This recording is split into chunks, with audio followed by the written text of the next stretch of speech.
The sound of freedom has never been clearly heard in this country by all of its inhabitants. And most, if any, have not heard anything but a tap. The tragic reminder of this day of so-called independence that America has settled for is that we have settled for tapping instead of ringing a bell for freedom. When the bell is built to be rung, but because of its flaws and its cracked, it only can be tapped. We settle for tapping when we justify systemic racism instead of seeking justice. We settle for tapping when we refuse to acknowledge that there is a difference between immigration and kidnapping an entire people. We settle for tapping when the glass ceilings and dog whistles of politics still remind us that there is a dominant culture that seeks to overrule everything.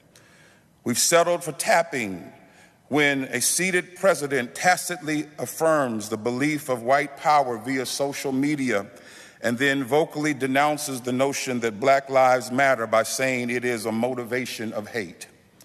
Despite America's desire to ring the bell of freedom to be resounded all over the world, it cannot be heard because the ring is not for all. And unless the sound of liberty is loud enough to be heard by all of its inhabitants, then true freedom will not ring in this country. Your founding fathers only intended for the sound to be heard by its dominant culture and the freedom to be rung for all, if not any, to not be heard. We cannot experience liberty if only liberty is for one person and liberty is not for all.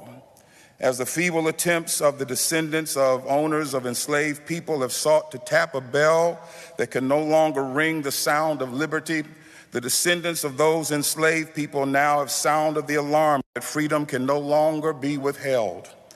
That alarm was sounded when Frederick Douglass declared in 1852 that the conscience of the nation must be aroused, the propriety of the nation must be startled, the hypocrisy of the nation must be exposed, and the crimes against God and man must be proclaimed and denounced.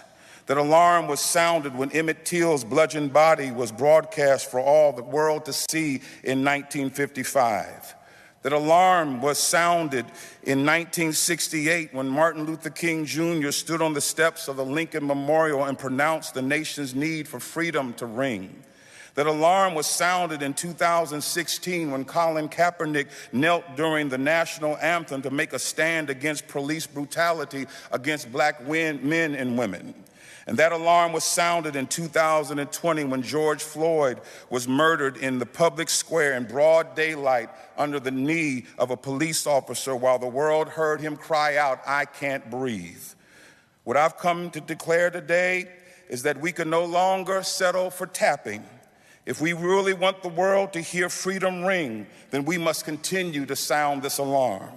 And so today, we sound this alarm through uprising and protests and stands against injustice, through riots and upheavals declaring we will no longer be bound.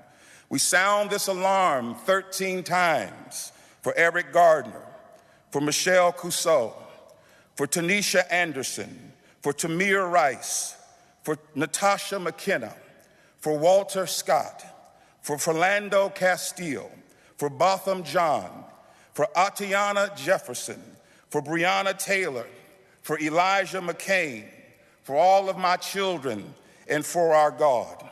For until all of America knows justice, then none of America can truly know peace. And so as you celebrate your day of independence, I conclude for my people with the prophetic words from the biblical writer Amos. Take away from me the noise of your songs. To the melody of your harps I will not listen. But let justice roll down like the waters and righteousness like an ever-flowing stream. No justice, no peace.